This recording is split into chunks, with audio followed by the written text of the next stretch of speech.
Reflect Tamil Nadu செய்திகளுக்காக செய்தி வாசிப்பவர் பாரதி கண்ணையா. மக்களுக்கு கொடுப்பவர் ராகுல் காந்தி, மக்களிடம் இருந்து எடுப்பவர் தான் மோடி. மக்களே கொடுப்பவர் வேண்டுமா, எடுப்பவர் வேண்டுமா, நீங்களே முடிவு செய்யுங்கள் என கோவில்பட்டியில் தமிழக காங்கிரஸ் மாநில தலைவர் செல்வ பெருந்தகை பேச்சு. தூத்துக்குடி மாவட்டம் கோவில்பட்டி அண்ணா பேருந்து நிலையம் முன்பாக தூத்துக்குடி மக்களவை தொகுதி திமுக வேட்பாளர் கனிமொழி கருணாநிதியை ஆதரித்து இந்திய கூட்டணி சார்பில் தமிழக காங்கிரஸ் மாநில தலைவர் செல்வ பெருந்தகை தேர்தல் பரப்புரை மேற்கொண்டார். அப்போது தமிழக காங்கிரஸ் கமிட்டி செல்வ பெருந்தகை பேசுகையில், தூத்துக்குடி மக்களுக்கு போராடி வாதாடி பல்வேறு திட்டங்களை கொண்டு வந்தவர் கனிமொழி கருணாநிதி. தூத்துக்குடி என்றாலே ஞாபகத்திற்கு வருவது ஸ்டெர்லைட் ஆலை. அந்த ஸ்டெர்லைட் ஆலையை மூடுவதற்கு எவ்வளவு நாம் போராடினோம், எவ்வளவு போராட்டங்களை நாம் நடத்தினோம் என்பதை நாம் அனைவரும் அனுபவித்துள்ளோம். ஆனால் வாக்குறுதிகளை எதையும் நிறைவேற்றாமல் வாக்கு கேட்க வருகிறார்கள். இதுதான் இன்றைய நிலை. 10 ஆண்டுகால ஆட்சியில் மோடி அளித்த வாக்குறுதி எதையும் நிறைவேற்றவில்லை. வங்கியில் 1000, 2000 போட்ட காசு எல்லாம் காணாமல் போயிற்று. எந்த வாக்குறுதியாவது மோடி நிறைவேற்றியுள்ளாரா? தமிழ்நாட்டில் நலன், பாதுகாப்பு, வளர்ச்சி எல்லாத்தையும் பறித்துக் கொண்டார். மோடி அதற்கு துணை போனவர் தான் எடப்பாடி. கொடுத்த வாக்குறுதியை எல்லாம் 2 ஆண்டுகளில் நிறைவேற்றியவர்தான் முதல்வர் ஸ்டாலின். ஏழை எளிய மக்களை காப்பாற்ற காங்கிரஸ் கொண்டு வந்த திட்டம் தான் மகாத்மா தேசிய ஊரக வேலை வாய்ப்பு திட்டம். காங்கிரஸ் தேர்தல் அறிக்கை என்பது 9 விலை மதிக்க முடியாத வாக்குகளை கொண்டது. ஆகையால் உதயசூரியன் சின்னத்தில் வாக்கு அளிக்க வேண்டும். மக்களுக்கு கொடுப்பவர் ராகுல் காந்தி, மக்களிடம் இருந்து எடுப்பவர் தான் மோடி. மக்களே கொடுப்பாரு வேண்டுமா, எடுப்பாரு வேண்டுமா, நீங்களே முடிவு செய்யுங்கள். இந்த பிரச்சாரத்தில் மதிமுக, விசிக, இந்திய கம்யூனிஸ்ட் கட்சி, மார்க்சிஸ்ட் கம்யூனிஸ்ட் உள்ளிட்ட கூட்டணி கட்சி நிர்வாகிகள் கலந்து கொண்டனர். கலைஞர் அவர்களின் புதல்வி இந்த தேசத்திற்காக, தமிழ்நாட்டிற்காக, தூத்துக்குடி பாராளுமன்ற தொகுதியில் உள்ள மக்களுக்காக போராடி வாதாடி பல திட்டங்களை கொண்டு வந்தவர். ஆனால் எதிரணியிலே நிற்பவர்கள் யார்? ஒரு அணி பாஜக, இன்னொரு அணி அதிமுக. தமிழ்நாட்டினுடைய உரிமைகளை பறித்தவர்கள். தூத்துக்குடி என்றாலே ஞாபகத்திற்கு வருவது ஸ்டெர்லைட் ஆலை. அந்த ஸ்டெர்லைட் ஆலையை மூடுவதற்கு எவ்வளவு நாம் போராடினோம், எவ்வளவு போராட்டங்களை நடத்தினோம் என்றதை நீங்கள் அறிவீர்கள்.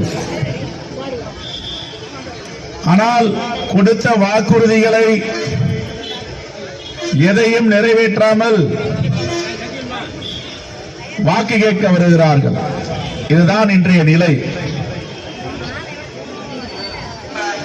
கம்யூனிஸ்ட் கட்சியின் பொறுப்பாளர் தோழர் சீனிவாசன் அவர்களை, நகர இந்திய கம்யூனிஸ்ட் கட்சியின் செயலாளர் திருமதி சரோஜா அவர்களை, விடுதலை சிறுத்தைகளின் மாவட்ட செயலாளர் முருகன், என்னென்ன வாக்குறுதியை 10 ஆண்டுகளுக்கு முன்பு மோடி கொடுத்தார் என்று உங்களுக்கு தெரியும். என்ன ஒரு முறை பிரதமர் ஆக்குங்க, ஒருவருடைய வங்கி கணக்கிலையும் 15 லட்சம் ரூபாய் போடுவார். யாருக்காவது வந்திருக்குங்களா 15 லட்சம் ரூபாய்? வரல. மாசம் மாசம் வங்கி மேலாளர் கிட்ட, மேனேஜர் கிட்ட, சார் மோடிஜி 5 லட்சம் போட்டாரான்னு கேட்பாங்க. ஒரு ஆசை தான். இவ்வளவு பெரிய மனிதன் வாக்குறுதி கொடுக்கார, ஏமாத்து வரா, பொய் சொல்லுவாரா, பிரதமர் வேற ஆயிட்டார், எப்படியாவது வாக்குறுதியை நிறைவேற்றுவார். 6-7 மாசம் வரவே இல்லை. அம்மா அது வரதான் தெரியல, பேங்க் மேனேஜர் கையை விரிச்சிட்டார். உடனே என்ன பண்ணாங்க, சரிப்பா நாங்க தவறு பண்ணிட்டோம், போட்ட காசை கொடுத்துரு, அக்கௌண்ட்டை கேன்சல் பண்ணுன்னு கேட்கிறாங்க. போட்ட காசுலாம் போயிடுச்சு. எங்க போச்சு? மினிமம் பேலன்ஸ் மெயின்டைன் பண்ணணுமா மோடிஜி இப்படி ஆணை. 2000 ரூபாய் 3000 ரூபாய் போட்டு வங்கி கணக்கை திறந்தவங்க எல்லா காசும் மோடிஜி எடுத்துட்டார், நம்ம போட்டார். 2 கோடி பேருக்கு வேலை வாய்ப்புன்னார், கொடுத்தாருங்களா? இருக்கிற வேலை வாய்ப்பும் போயிடுச்சு. பெட்ரோல் டீசல் விலையை பாதியா குறைப்பேன். கேஸ் விலை காங்கிரஸ் ஆட்சியில, அன்னை சோனியா காந்தி தலைமையில் நடந்த ஆட்சியில 420 ரூபாய் 2014 ஆண்டு முடியும் போது அதையே பாதியா குறைப்பான்னார். இவ்வளவு பெரிய மனிதர் இவ்வளவு பெரிய வாக்குறுதி கொடுக்கிறாரு, போடுங்கடா ஓட்டுன்னு போட்டாங்க. இப்ப 1000 ரூபாய் கிட்ட இருக்கு கேஸ் சிலிண்டர் விலை. எவ்வளவுமா? 1100. பாருங்க, நான் கம்மியா சொல்லிட்டேன். 420 பாதியா குறைப்பேன்னாரு. காங்கிரஸ் ஆட்சியில 420 ரூபாய் அதிகமான விலை. என்ன ஒரு முறை வாய்ப்பு கொடுங்க, பாதியா குறைக்கிறேன். ஆனா 220 ரூபாய் குறைப்பாருன்னு எல்லாரும் எதிர்பார்த்தாங்க. 1000 ரூபாய் 1100 ரூபாய் கொண்டு போயிட்டாரு. எந்த வாக்குறுதியாவது கொடுத்ததை நிறைவேற்றி இருக்கிறாரா? இந்திய பொருளாதாரம் அமெரிக்க பொருளாதாரத்துக்கு நிகரா போவன்னார். இப்ப எங்க தாய்மாரெல்லாம் நிக்கிறீங்க, பெரியவர் நிக்கிறாங்க. கணக்கு பார்த்தா ஒவ்வொருத்தர் தலையிலையும் கடன் சுமை இவர் ஆட்சிக்கு வந்த பேரு 1,50,000 ரூபாய் நம்ம கழுத்துல கத்தி வச்சிருக்காரு. 1,50,000 லட்சம் ரூபாய் கடனாளியா இருக்கிறோம். உலக வங்கியில கடன் வாங்கியிருக்காரு. இந்த ஆட்சி வேண்டுமா? தமிழ்நாட்டுடைய உரிமைகள் 1 ரூபாய் வரி பணத்தை இங்கிருந்து அனுப்பணுமா 29 பைசா தான் கொடுப்பேன்றார். அதையும் சரியா கொடுக்கிறது இல்ல. தமிழ்நாட்டு உரிமைகளை பறிக்கிறார். நம்முடைய உரிமை, தமிழ்நாட்டுடைய நலன், தமிழ்நாட்டுடைய பாதுகாப்பு, தமிழ்நாட்டுடைய வளர்ச்சி எல்லாத்தையும் பறிச்சிட்டார். இதை பறிப்பதற்கு துணையா போனது யாரு? அண்ணன் எடப்பாடி. எடப்பாடி கையெழுத்து போடுற இடத்துலாம் கையெழுத்து போட போனா கையெழுத்து போட்டுருவார். ஆனா ஜெயலலிதான்னு ஒரு அம்மா இருந்தாங்க, அவங்க விட்டு கொடுக்கல. உதய மின் திட்டத்தில் கையெழுத்து போட்டோன்னு ஜெயலலிதா அம்மையாரை வலியுறுத்தின உடனே நான் போட மாட்டேன், அதுல கையெழுத்து போட்டா மின்சார வாரியம் உன் கட்டுப்பாட்டுக்குள்ள வந்துடும், அப்ப மின்சார கட்டணம் ஏறிடும், என்னால கட்டுப்படுத்த முடியாதுன்னாங்க. ஆனா எடப்பாடியார் தங்கமணி அனுப்பி கையெழுத்து போட்டு வந்துரு. மோடிஜி கேட்டார், மோடிஜி எதை கேட்டாலும் கையெழுத்து போட்டாங்க. இப்ப மின் கட்டணம் ஏறி போச்சு. இதற்கெல்லாம் யார் காரணம்? கொடுத்த வாக்குறுதியை நிறைவேற்றவில்லை. ஆனா தமிழ்நாட்டில் ஒரு ஆட்சி நடக்குது, நம்முடைய தோழமை கூட்டணி ஆட்சி. நம்ம எல்லாம் கூட்டணியா நின்று வெற்றி பெற்றிருக்கோம். என்னென்ன வாக்குறுதி கொடுத்தார் முதலமைச்சர்? கொடுத்த வாக்குறுதியை 80 விழுக்காடு நிறைவேற்றி விட்டார் 2 ஆண்டுகளில். என்ன வாக்குறுதி? முக்கியமான வாக்குறுதி. 1000 ரூபாய் கொடுப்பேன் வந்தானார். கொடுத்தாரா இல்லைங்களா? 1000 ரூபாய் வந்துட்டு இருக்கு. நகர பேருந்துல உரிமை பயணம், விடியல் பயணம், டிக்கெட் வாங்க வேண்டியதில்லை செஞ்சார். கொரோனா பெருந்தொற்று காலத்துல 5000 ரூபாய் கொடுங்க வீட்டுக்கு வீடுன்னு கேட்டார். எடப்பாடி 1000 ரூபாய் கொடுத்தார். இவர் ஆட்சிக்கு வந்தார், 4000 ரூபாய் 2 தவணையா 2000 கொடுத்தார். கொடுத்தாரா இல்லைங்களா? கொடுத்தார். சொன்ன வாக்குறுதியை நிறைவேற்றினார். சொல்லாத வாக்குறுதியை கொடுக்கல. எண்ணம் எழுத்தும் குழந்தைகள்லாம் பள்ளி கல்வியில பின்தங்கி இருக்காங்க கொரோனா பெருந்தொற்று காலத்தில். எண்ணம் எழுத்தும், இல்லம் தேடி கல்வி, மக்களை தேடி மருத்துவம், இன்னுயிர் காப்பும் 48, புதுமை பெண் திட்டம், நான் முதல்வன் திட்டம், உங்கள் தொகுதியில் முதல்வர் திட்டம். அதற்கு பிறகு பெருந்தலைவர் காமராஜர் அவர்கள் மதிய உணவை கொண்டு வந்தார். நாங்கெல்லாம் பெருந்தலைவர் காமராஜர் போட்ட மதிய உணவை சாப்பிட்டு பட்டாதாரியான படிச்சோம். ஆனா காலை உணவை தமிழ்நாட்டின் முதலமைச்சர் கொண்டு வந்திருக்கிறார். குழந்தைங்கெல்லாம் காலையில டிஃபன். இது ஆட்சியா? மோடி நடத்துறது ஆட்சியா? என் அருமை பெரியவர்களை, தாய்மார்களை, சிந்தித்து பாருங்கள். ஒரு ஆட்சி என்றால் மக்களுக்கான ஆட்சியாக இருக்க வேண்டும், மக்களுக்கு எதிரான ஆட்சியாக இருக்கக்கூடாது. இப்ப ராகுல் காந்தி அவர்கள், எங்களுடைய அகில இந்திய தலைவர் மல்லிகார்ஜுன கார்கே, அன்னை சோனியா காந்தி என்ன கொண்டு வந்தாங்க? வாக்குறுதியே கிடையாது. 100 நாள் வேலை வாய்ப்பு திட்டம், மகாத்மா காந்தி ஊரக வேலை வாய்ப்பு உறுதி திட்டம் கொண்டு வந்தாங்க. அதுதான் இன்னைக்கு இந்த நாட்டில் ஏழை எளிய மக்களை காப்பாத்திட்டு இருக்கு. சாதாரண திட்டம் இல்ல அது. ஐநா சபை பாராட்டுச்சு, உலக நாடுகள்லாம் பாராட்டினாங்க. நான் அப்ப திட்டக்குடியில் எம்எல்ஏ இருந்தேன், கடலூர் மாவட்டத்தில். அப்ப ஒரு பாட்டி படுத்துட்டு இருக்கோம், போவேன், எனக்கு தெரிஞ்ச வீடு அது. என்ன பாட்டி நல்லா இருக்கீங்களா? நல்லா இருக்கம்பா. என்ன கவனிக்கிற? எப்ப பார்த்தாலும் குறை சொல்லிட்டே இருப்பாங்க, மருமக கவனிக்க மாட்டான். என்ன மருமக இப்ப கவனிக்குதா?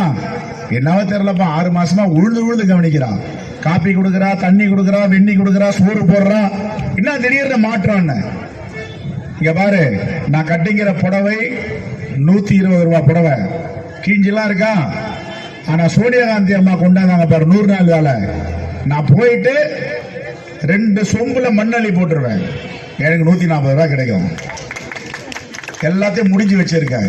சேலையோட விலை 120 ரூபாய், சாலையில முடிஞ்சு வச்சிருக்க பணம் 10,000 ரூபாய்க்கு மேல. இதுதான் பொருளாதார மாற்றம், மக்களுக்கான ஆட்சி. அன்னை சோனியா காந்தி கொண்டு வந்த 100 நாள் வேலை.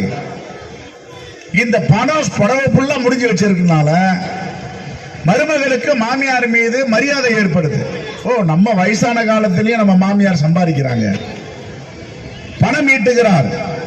இப்படிப்பட்ட உலகத்திலே புகழ்பெற்ற திட்டத்தை கொண்டு வந்தவர் அன்னை சோனியா காந்தி, காங்கிரஸ் உடைய ஆட்சி. ஆனா இவர் என்ன கொண்டு வந்தாரு? வேலை வாய்ப்பு இல்லை. 2 கோடி பேருக்கு வேலை வாய்ப்பு கொடுக்கணும், இருந்த 2 கோடி பேருக்கு வேலை வாய்ப்பு போயிடுச்சு. இப்ப அறிவிப்பு செஞ்சிருக்காங்க. நேற்றைய தினம் தூத்துக்குடி மாவட்டம் கோவில்பட்டியிலிருந்து பிரகடனப்படுத்துகிறோம். எங்க தாய்மார்கள் எல்லாம் நிக்கிறீங்க. யார் யாரெல்லாம் ஏழ்மையில் இருக்கிறார்களோ வருடத்திற்கு 1 லட்சம் ரூபாய் தலைவர் ராகுல் காந்தி அறிவித்திருக்கிறார். 1 லட்சம் ஒரு வருடத்திற்கு. ஏற்கனவே நம்முடைய முதலமைச்சர் தளபதி அவர்கள் அண்ணன் மு க ஸ்டாலின் மாதம் 1000 ரூபாய் கொடுக்கிறார். அது கூட இனிமே 8,500 ரூபாய், 8,000 சில்லற ரூபாய் வரப்போகுது. இதுதான் மக்களுடைய ஆட்சி. அதே மாதிரி நம்ம வீட்டில் இருக்கிற பிள்ளைங்க வேலை வாய்ப்பு இல்லை. வேலை கிடைக்கும் வரை 25 வயது முடியும் வரை 1 லட்சம் ரூபாய் கொடுக்கப்படும் சொல்லியிருக்காரு. 30 லட்சம் அரசு ஊழியர்களுடைய வேலை மத்திய அரசில் இருக்கு. இதுல பாதி சரிபாதி 50 விழுக்காடு பெண்களுக்கு இடஒதுக்கீடு, அவர்களுக்குரிய பாதுகாப்பு. இந்த தேசத்தில் இந்தியாவில் 50 கோடி மக்களுக்கு மேல அமைப்பு சாரா தொழிலாளர்களா இருக்காங்க, அன்ஆர்கனைஸ்டு செக்டார். அவர்களுக்கு 176 ரூபாய் தான் மோடி இது வரைக்கும் சம்பளம் நிர்ணயிச்சிருக்கார். நம்ம ஆட்சி வந்த பிறகு, இந்தியா கூட்டணி வந்த பிறகு, தலைவர் ராகுல் காந்தி பிரதமரான பிறகு 400 ரூபாய் அளிக்கப்படும். 400 ரூபாய். அது மட்டும் கிடையாது, ஆயுள் காப்பீடு, மருத்துவ காப்பீடு, தொழில் காப்பீடு, எல்லா உரிமையும் வழங்கப்படும். நீட்டற்ற தேர்வெல்லாம் எழுதவே வேண்டாம். நம்முடைய குழந்தைகள் தற்கொலை செய்து கொள்ளுகிறார்கள். இப்படிப்பட்ட அபூர்வமான அற்புதமான திட்டங்களை கொண்டு வந்திருக்கிறார். ஒரு திட்டத்துக்கு பெயரே மகாலட்சுமி திட்டம். 1 லட்சம் ரூபாய் வருஷத்துக்கு. என் அருமை பெரியவர்களே, தாய்மார்களே, நான் ஸ்ரீவைகுண்டம் போக வேண்டும். அங்கே திருமதி கனிமொழி கருணாநிதி காத்துக் கொண்டிருக்கிறார். விலை மதிக்க முடியாத வாக்குகளை இந்த தேசத்தை காப்பாற்றுவதற்கு, இந்த மண்ணை மீட்டெடுப்பதற்கு, இந்திய அரசியலமைப்பு சட்டத்தை பாதுகாப்பதற்கு, இந்த தேசத்தை காப்பதற்கு உங்களுடைய விலை மதிக்க முடியாத பொன்னான முத்தான வாக்குகளை உதயசூரியன் சின்னத்தில் வாக்களிக்க வேண்டும். இந்த தேர்தல் என்பது ஜனநாயகத்திற்கும் பாசிசத்திற்கும் இடையேயான தேர்தல். இந்த தேர்தல் என்பது ஜனநாயகத்திற்கும் சர்வதிகாரத்திற்குமான தேர்தல். கொடுப்பவர் தலைவர் ராகுல் காந்தி, மக்களிடம் எடுப்பவர் மோடி. கொடுப்பவர் வேண்டுமா, எடுப்பவர் வேண்டுமா? முடிவு செய்து கொள்ளுங்கள்.